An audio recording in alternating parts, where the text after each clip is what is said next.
My name is Emily Thompson, and I'm about to tell you how I destroyed the HOA Karen who thought burning my diary and reading aloud at the neighborhood potluck would finally break me.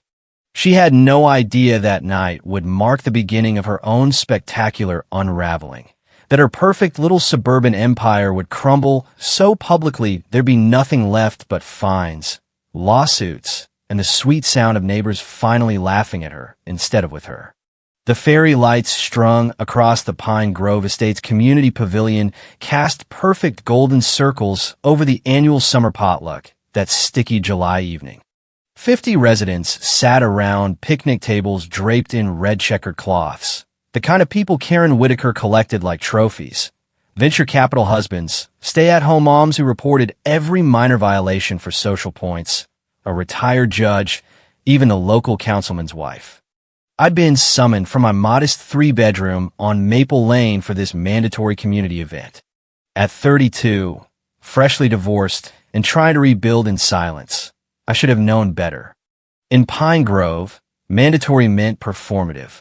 Karen stood at the head table, her ash blonde bob sprayed into helmet perfection, her Talbot's blouse buttoned to the throat, and clinked her plastic wine glass with a spoon. The chatter died like someone had flipped a switch. Before we dive into Martha's famous potato salad, she announced in that syrupy voice I'd learned to fear, I have some special entertainment planned for the good of the community.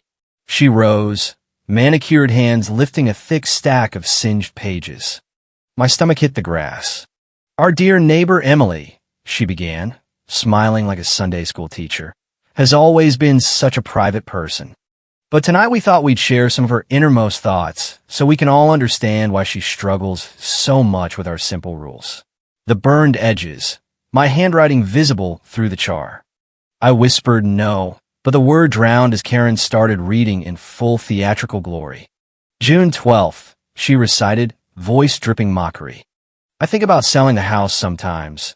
Not moving, just vanishing, becoming someone whose HOA actually sees her as a human instead of a walking rule violation. Nervous laughter rippled through the crowd.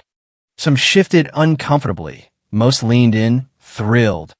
July 5th, Karen continued, flipping the page with dramatic flair. Met a nice guy at the coffee shop today. First time I felt beautiful in years. Of course I can never tell them. Karen would find a way to fine me for unapproved guest parking or declare my new boyfriend a visual disturbance. She looked straight at me, eyes glittering. Oh, the mysterious man. Everyone, apparently not from an approved Pine Grove family. Emily certainly knows how to pick them. The pavilion erupted. My cheeks burned hotter than the flames that had eaten half my journal. My hands shook so hard I gripped the edge of the picnic table until my knuckles went white. Karen kept going, page after page, my struggles with depression after the divorce, the eating disorder I'd hidden for 2 years, the night I stood on the community bridge wondering if anyone would even notice I was gone. She read my private fears about the HOA's new compliance fees that felt like extortion, my secret hope that one day the board would be held accountable.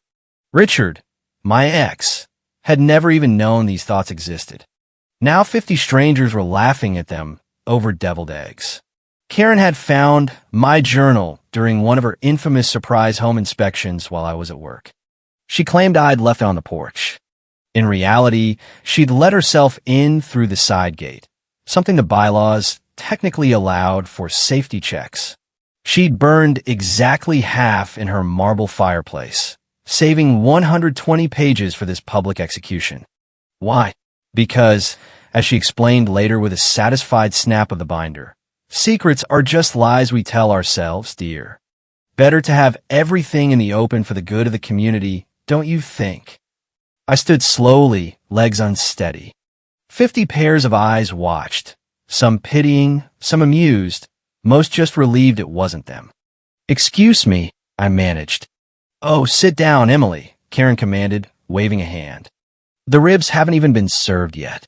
But I was already walking, heels clicking across the pavilion floor, each step carrying me farther from the laughter and the ashes of my privacy scattered across the grass like confetti. Behind me, I heard Karen announce cheerfully, well, that was enlightening. Now, who's ready for dessert? I made it to my car before the tears came, but they weren't tears of shame anymore. They were pure, crystallized rage. Standing in the parking lot with my makeup running and my soul exposed, I made a decision. Karen Whitaker wanted to play with fire. I would show her what it meant to burn. Growing up, no. Moving into Pine Grove Estates had felt like stepping into a beautifully wrapped cage. Every blade of grass was measured, every shutter color pre-approved, every holiday decoration limited to tasteful options on the official 27-page handbook. Karen had ruled the board for 12 years, re-elected every time because she cared so much. I was 7 months into my mortgage when I learned that peace in this neighborhood came with spreadsheets. Karen created an actual violation matrix for every home. Grass height, paint fade, even the angle of your mailbox. Green meant acceptable. Yellow meant warning. Red meant fines that somehow always benefited the HOA beautification fund, which somehow always paid for Karen's new patio furniture. I lived in perpetual yellow. Emily's roses are 0.3 inches too tall again, she'd announce at board meetings, voice dripping disappointment while the others nodded sympathetically. My neighbor Mike got away with a broken fence for 6 months because his wife brought Karen homemade banana bread every Sunday. When I asked to plant lavender instead of the mandated boxwoods, I was told I lacked community vision. The control went beyond lawns. Karen would casually walk past your house at 7 a.m. with her little clipboard, snapping photos for the monthly newsletter. She weighed, yes, Wade, trash cans to make sure you weren't exceeding the aesthetic limit. No one respected a homeowner who couldn't control their own curb appeal, she liked to say. I remember the birthday party incident when I was still new. I'd invited a few co-workers over for a quiet barbecue. An hour before guests arrived, Karen's golf cart pulled up. I've been thinking, she said, not looking up from her phone. Your guest cars might block the fire lane. I've already called the tow company, just in case. I canceled the party. It hurt less than watching my friends get towed. The surveillance intensified after my divorce. Karen accidentally ran into me at the community pool, at the mailbox, always with that bright smile that never reached her eyes. Just making sure you're making good choices, dear, she'd chirp, eyeing my new single status like a predator assessing weakness. Divorce can bring down property values, you know. The journal started as my only rebellion. One small space Karen couldn't measure or find. I wrote in it religiously, every absurd rule, every sleepless night, every time I smiled through another friendly reminder letter. It lived under my mattress, traveled with me to work, became the only witness to the real Emily, not the perfectly compliant homeowner costume I wore like armor. For 2 years, it was my only confidant. When Karen burned it, she didn't just destroy paper. She incinerated the last private piece of my soul and served it with potato salad. But here's what Karen Whitaker never understood about control. The tighter you squeeze, the more pressure builds. She thought she was molding a perfect resident. She was actually creating a bomb. The drive home from the potluck was a blur of streetlights and rage. I gripped the steering wheel until my knuckles ached, replaying every laugh, every mocking glance. My phone wouldn't stop buzzing, texts from neighbors offering hollow sympathy or barely hiding their amusement. One from Jennifer next door. OMG, Emily, I had no idea things were so intense with the HOA. You okay? No. I was eviscerated. My house felt smaller when I walked in, like the walls had absorbed the shame. I stood in the living room, still in my sundress, and screamed until my throat was raw. Then I threw every framed photo of me, smiling at community events, into a trash bag. The sound of shattering glass was oddly therapeutic. At 3 a.m., I was still awake, laptop open, scrolling through old violation letters. There was an email from Karen sent an hour after I left the potluck. Emily, your unprofessional exit was noted by several board members. I expect a written apology to the entire neighborhood by Monday. Additionally, your Q3 compliance review has been forwarded to the full board. We need to discuss your continued mediocrity. Mediocrity. I'd paid every fine on time, kept my lawn within zero point 0.1 inch of perfection, and increased my property value by 18% in a down market. Nothing would ever be enough. Sunday brought more fallout. Karen posted on the neighborhood Facebook page, "Lovely potluck last night. So blessed to be surrounded by residents who understand the value of transparency and thick skin. Community first." The comments poured in praising her grace. Nobody mentioned the woman who'd been filleted for entertainment. Monday at work was excruciating. Word had spread. Suburban gossip travels faster than any violation notice. Conversations stopped when I walked into the break room. Gary from accounting actually patted my shoulder and said, "Tough break about your diary, kid." But it was during the monthly homeowner association Zoom that afternoon when everything crystallized. "Emily," Karen said, smiling at the camera like a shark, "the board is concerned about your stability after Saturday's little display. We decided you need some time to reflect.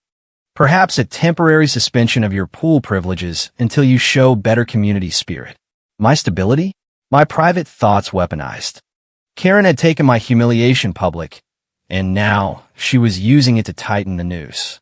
The one place I still had control, my home, was being turned into a cage. I kept my voice level. "My record is spotless." "Of course," she replied, exchanging glances with the other board members. "But with your personal struggles now public, we must think about the neighborhood's image." I walked away from the call in a daze. This was their pattern. Humiliate, then swoop in as saviors. They'd probably offer to help me sell if I couldn't handle the pressure. The cycle would continue until I was nothing but another compliant homeowner. That's when Sarah Blake messaged me.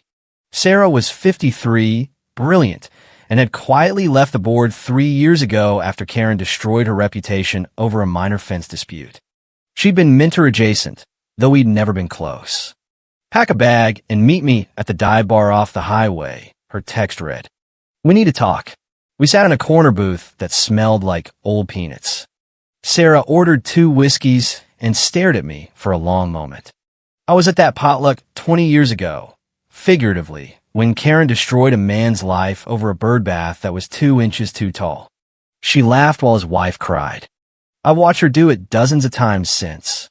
She feeds on control and other people's pain. "Why are you telling me this?" I asked.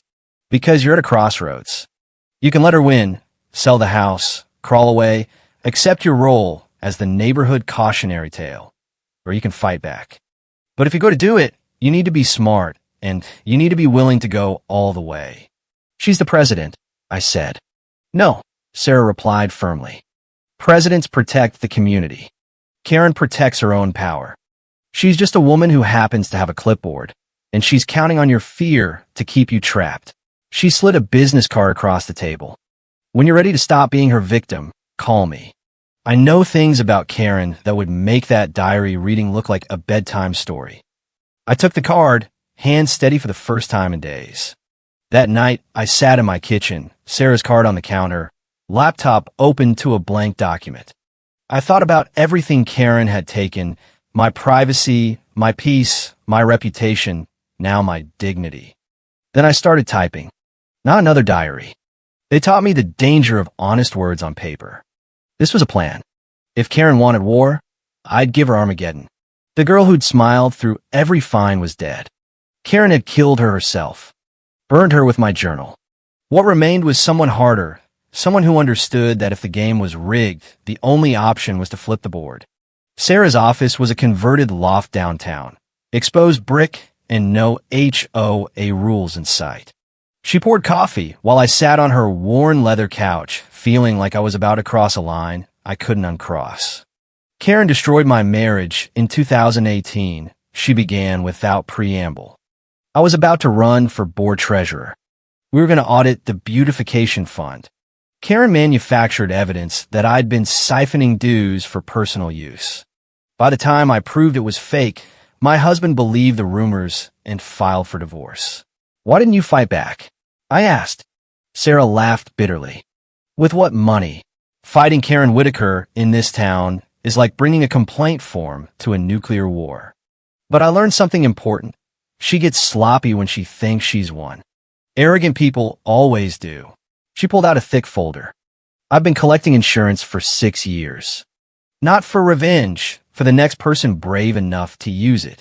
The folder was a roadmap of destruction. Shell companies, offshore consulting accounts, fines funneled into Karen's personal PayPal labeled as administrative expenses. A secret second phone with texts proving she accepted gifts from residents in exchange for overlooking violations. Photos of her and the board treasurer on a cruise she'd billed as an inspection trip to a sister HOA in Florida. This is illegal, I whispered. Absolutely provable, Sarah said. With the right approach. But that was just Karen. The rest of the board had their own dirt. The secretary had been forging minutes to cover up missing funds. The vice president used HOA security cameras to spy on his ex-wife 2 streets over. Karen kept trophies, photos, recordings, everything she needed to keep the board in line. I spent the next 3 weeks in Sarah's office learning how to trace financial records, how to record conversations legally in our state, how to build a case that couldn't be dismissed as sour grapes. You need someone inside the board, Sarah said. Someone with access, but no loyalty. Jessica Martinez, I said immediately. Karen's executive assistant. Well, the board's glorified secretary. Karen treated her like furniture, made her work weekends, screamed at her for mistakes that weren't hers. Jessica had stayed 12 years because she needed the health insurance for her disabled son. I met Jessica at a coffee shop far from Pine Grove. She was suspicious at first, but when I showed her Sarah's folder, her eyes hardened. She made me miss my son's surgery last month for an emergency board meeting she'd forgotten about, Jessica said quietly. Then dock my pay for the day I took off. Help us, I told her, and you'll never have to work for her again. Sarah's firm needs an operations manager, full benefits, better pay, and she actually treats humans like humans. Jessica became our inside source. Financial records, deleted emails Karen thought were gone forever, even the password to the hidden insurance folder on the HOA share drive. The most damning evidence came by accident. Jessica was transferring files when she found a folder labeled Leverage. Inside were photographs and documents Karen used to blackmail residents. Affairs, financial troubles, one family's teenage son's sealed juvenile record. Karen wasn't just a tyrant. She was a predator who kept trophies. This is enough to bury her, Sarah said, reviewing everything. But you need the nuclear option. Once this comes out, there's no going back.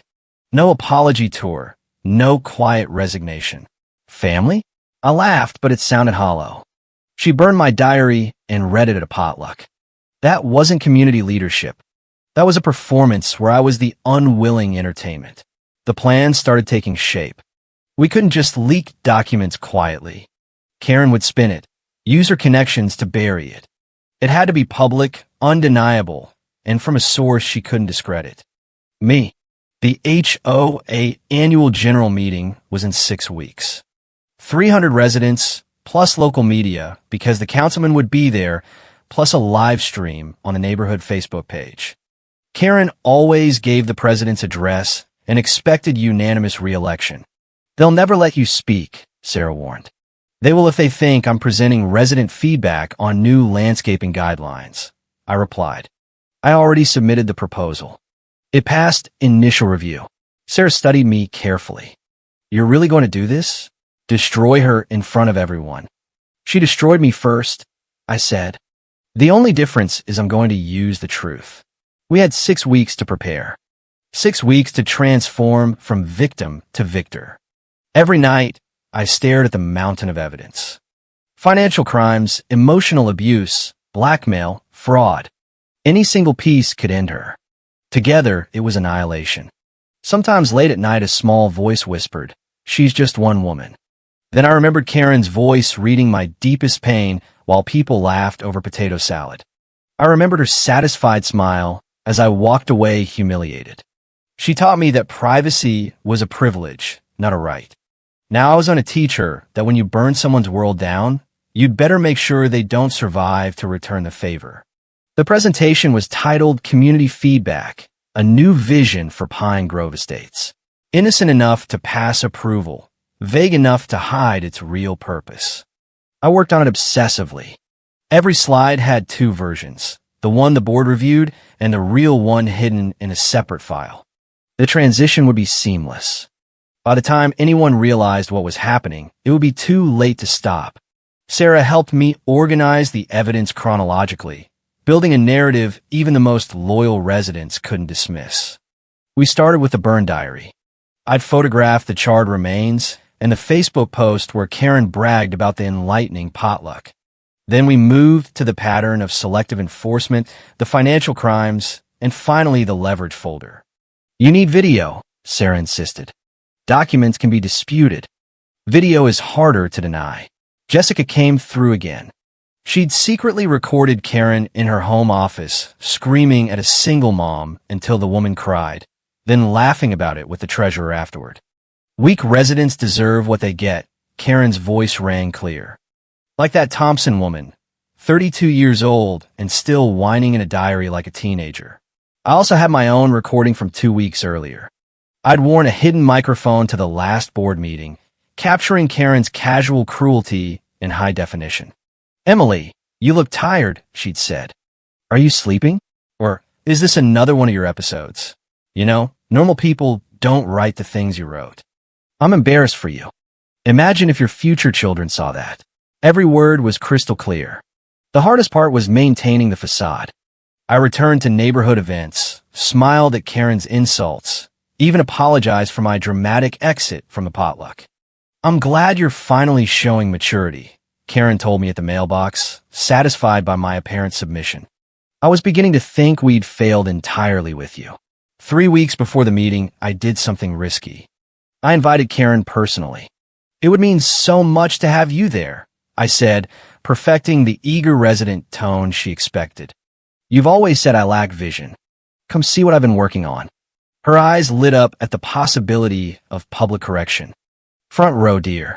The annual general meeting was held in the community center ballroom. 300 chairs, local news cameras, the live stream icon blinking red. Karen sat front and center, husband beside her, already waving like a queen accepting her crown. The board treasurer introduced me with fake enthusiasm. Emily Thompson will be presenting resident feedback on landscaping guidelines. I walked to the podium, heels clicking against the hardwood. My hands were steady. My voice was clear. Good evening, I began. Tonight, I want to talk about truth in community, about the rules we follow and the ones we hide, about the power of transparency in an age of carefully curated perfection. Karen looked up from her phone, sensing something off in my tone. But first, I continued, clicking to the first real slide. Let me tell you about a potluck where the HOA president burned my private journal and read 120 pages aloud for entertainment. The room shifted. Confusion. Interest. The delicious anticipation of drama. Karen's face went white. Her husband started to stand. Sit down, Karen, I said into the microphone, voice echoing through the ballroom. You taught me that walking out was unprofessional. So sit down and watch the show. After all, you've always loved a good performance. The screen behind me lit up with the photo of my charred journal, Karen's Facebook post, and the potluck guest list with corporate affiliations highlighted. On July 15th, I continued. Karen Whitaker hosted a potluck where she performed my private journal entries as entertainment. Among the guests were 3 board members, the councilman's wife, and dozens of you who laughed along. I clicked to the next slide. A video clip. Karen's voice filled the room reading my diary with theatrical cruelty while laughter echoed. I'd had Jessica pull it from the pavilion security footage Karen herself insisted on installing for safety. That's private property, Karen shouted, finally finding her voice. Funny, I replied calmly. You didn't seem concerned about privacy when you were reading my journal. But let's talk about your version of private property. The next slides revealed the shell companies, account numbers, transfer records. Over the past decade, Karen Whitaker has embezzled $287,000 from HOA dues, I announced. Here are the receipts. The room erupted. Phones came out. Reporters typed furiously. Karen tried to leave, but found her path blocked by residents who'd moved into the aisles. She returned to her seat, face a mask of fury. Now, let's discuss the beautification fund, I continued. One community garden built. Cost $12,000. Total donations collected, $1.2 million. Where did the rest go? I showed receipts. The Florida cruise, the new patio, the jewelry purchases billed as inspector appreciation gifts. This is slander, Karen shrieked. I'll sue you for everything. Truth is an absolute defense, I replied. And speaking of truth, let's hear what you really think about your community service. I played the recording of Karen on the phone with the treasurer. Those idiots keep donating thinking they're improving the neighborhood, as if I'd ever actually plant anything myself. The board treasurer was standing now, frantically signaling the AV team, but I paid the tech guy, well, to have technical difficulties for the next 20 minutes. Part 3. The leverage folder. The screen filled with Karen's secret files, photos of affairs, documents about buried scandals, the sealed juvenile record of a board member's son. One by one, I exposed the puppet strings Karen had attached to half the neighborhood. The room dissolved into chaos. Shouting, denials, people trying to leave but drawn back by the horrible magnetism of watching their own secrets unravel. You're destroying everything, Karen roared, face purple. No, I corrected. I'm revealing what was already destroyed. You just hit it well. I clicked to the video of Karen screaming at residents. Then the compilation Jessica had made, 12 different instances of verbal abuse. This is who Karen Whitaker really is, I said. This is the woman you've been letting run your lives. Security finally started moving toward the stage, but it was too late. The presentation had been auto-posting to the neighborhood Facebook page and the local news live stream for 25 minutes. The truth was already spreading faster than any violation notice ever could. File 5. Security reached the stage, but the damage was done. As they escorted me off, I stopped at Karen's seat.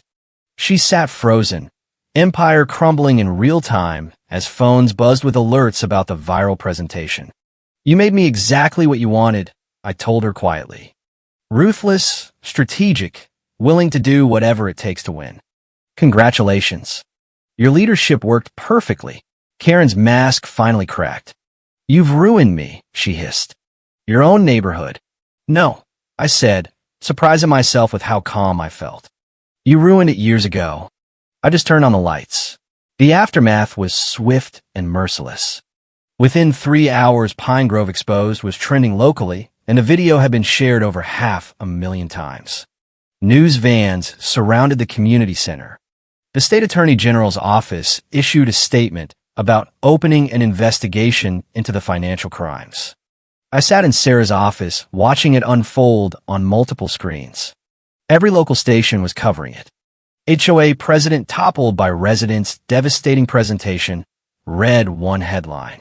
The diary that burned down an empire, read another.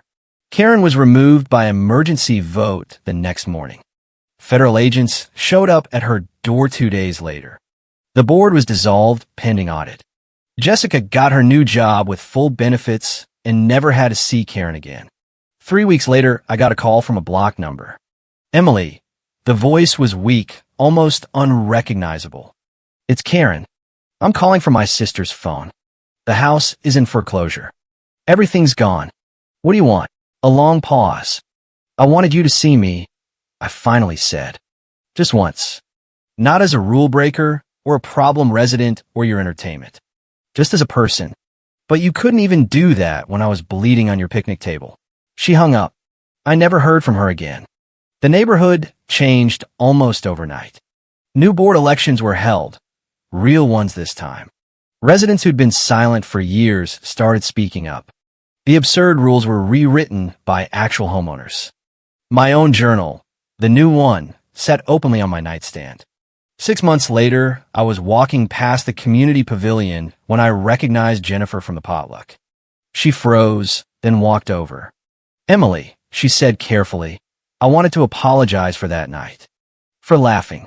It was cruel, and I knew it was wrong. We all were, I replied.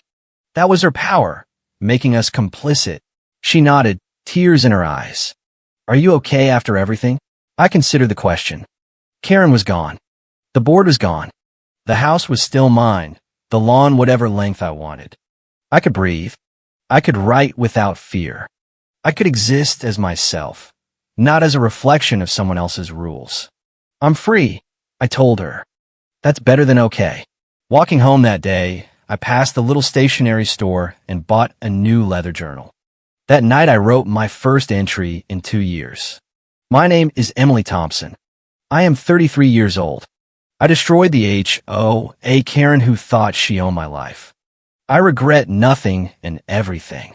I am alone, but not lonely. I am bruised, but healing. I'm the author of my own story now. And this time no one will burn these pages. This time the truth is mine to keep or share as I choose. This time I win. I closed the journal and placed it on my nightstand. Not hidden, not locked away, just there in the open where it belonged. The Pine Grove Empire was ashes, but from ashes, sometimes something new can grow, something that doesn't need anyone else's approval to bloom.